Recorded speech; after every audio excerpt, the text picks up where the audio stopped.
Hey, this is Sky. Welcome to my YouTube channel. Go check out my website at skyazrael.com if you're interested in life coaching or mentoring.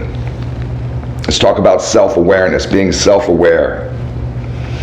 We're self-aware for two reasons. There's maybe a bunch of different ways you could talk about this, but I just want to talk about it in two aspects.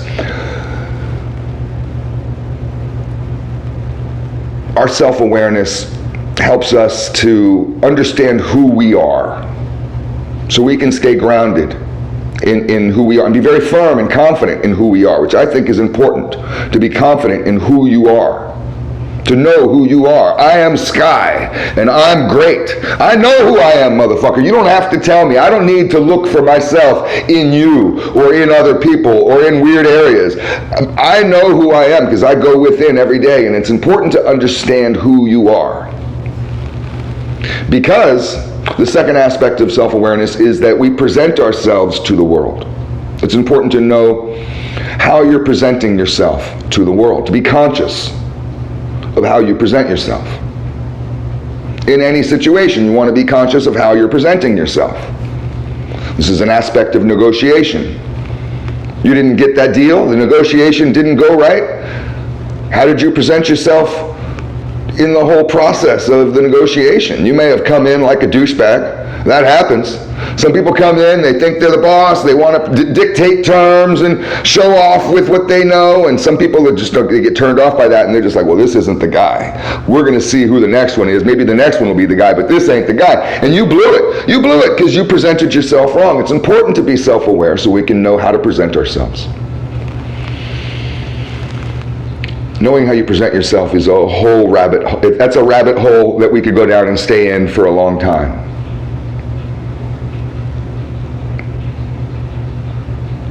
But I think it's important, let's just start at the beginning. It's important to know who we are so we can stay firmly on our path. I get a lot of people trying to tell me who I am. Maybe you do too. Trying to stray me and pull me or push me in ways that I don't feel like are appropriate for me. Me and my God, we have a deal, and we think about this a lot, we talk about this a lot, and I have my path that I'm pretty clear on. And I respectfully push back when people try to pull me away off of that path too far.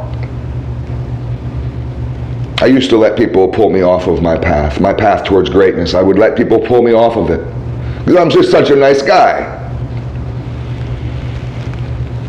The more that I have learned to go within through this mind, body, and soul program I'm always trying to preach, I've learned more of who I am. I've become more confident in who I am. And it makes it easier for me to stay grounded as an individual. Stay confident in my individuality, in my own knowledge and my own survival skills. So I don't have to be strayed by others. And for example, I get a lot of pressure with people trying to push me to change the content of this channel and to make this channel just purely a political channel. I have people that push me all the time towards that. To jump into this propaganda machine and to just start, because it's election season, and to start pushing an agenda. I'm not interested in that. It's not content that I'm interested in. That's not who I am. But I get that kind of pressure a lot. I get pressure from people in my own family, in my friend circle, and lots of people on this channel who want me to just turn this channel into a prison channel, or a gang channel, or a channel just about 1% shit. I'm not interested in having a channel that way. In some ways, I regret ever even talking about that stuff. I have many stories about those types of topics, and I've contemplated pulling all those stories down simply because it draws in a certain type of person that won't shut their fucking mouths about trying to push me towards being who they want me to be. I don't know if you have in your life people that are trying to push you to be who they want you to be. The only way to fight that war, to fight off those attacks, is to be firmly grounded and confident in who you are, and to be self-aware, to be aware of who you are and what kind of person you are, your qualities, to think about this stuff. And that way, when someone pushes back, you can say, no, that's not who I am. You can get down like that. Go start your own little channel full of misery. I'm on here trying to help motherfuckers. In fact, I lost a lot of subscribers this week. I've lost subscribers with every video that I make this week. Every video I've made this week, I lose another few subscribers. And I'm pretty sure I understand why. These are the same people I'm talking about. The people that really just came here for a certain type of content. They're not interested in positivity. Positivity is annoying. Ugh, this guy and his fucking positive shit. Can't you just get back to talking about gangs and violence? That's the coolest stuff. That's what made you cool. I have friends of mine who that's what they honestly think. They wish they could just have the old Sky back. There's a lot of people that are just broken-hearted and remorseful, shaking their heads at this new version of me, at who I choose to be. So you have to be grounded in who you are and to fight off the world. Because the world will try to change you. Babylon will change you. And you can't let them. The other reason why it's important to be self-aware, to really be conscious of who you are, is because we present ourselves to the world. Sure, how you present yourself may be somewhat of a negotiation, but you choose who you are and you present yourself to the world in a way that may be harming others. You may be harming others, hurting other people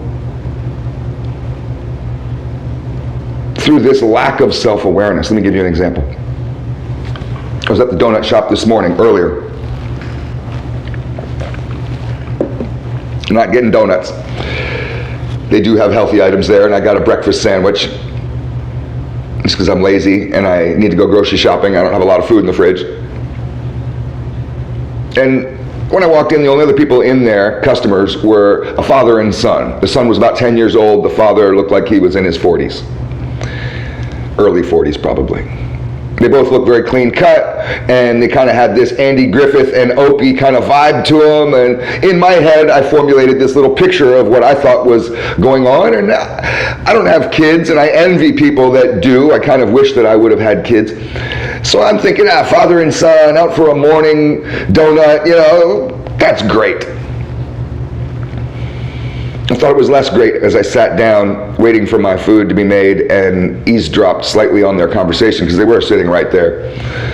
The kid wasn't saying nothing. The kid was just listening tentatively. The kid seemed like the mature one in the relationship, actually, unfortunately. I don't know if you know people like this, but I do, where the children are more mature than the parents. 10-year-old boy more mature than his 40-year-old father. The father is sitting there scrolling through his phone,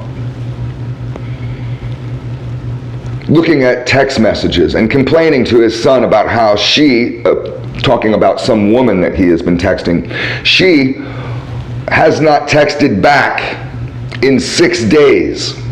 And he keeps texting her, and he really wants to have a relationship with her, and he thought everything was going so great, and he doesn't understand why she just ran off, and what kind of person does that. And the kid is just sitting there kicking his legs and looking out the window, and is just like, I don't know what the fuck you're talking about, Daddy. You have to understand that everything you say to your kid is a lesson. Every word is a lesson for life. You're chiseling in stone with everything you do, everything you say. So then, when you're having a conversation with your son, your 10-year-old impressionable son, a conversation that you should be having with your therapist or your buddies, how do you think the kid is internalizing this conversation of his weak father whining like a little bitch about a woman who hasn't texted back in a few days? You're teaching your son good, healthy relationship lessons? What do you think your son's first relationship is going to be like after a couple years of weak daddy whining about how Instagram whores aren't texting him back fast enough? You have to be careful of how you present yourself to the world, because you may be harming others. Self-awareness is important. Start thinking about who you are. Start thinking about your role in this play that we're all involved in. Like life is a theater, like a movie. What kind of character are you playing? I don't know, it's all food for thought. Have a good weekend.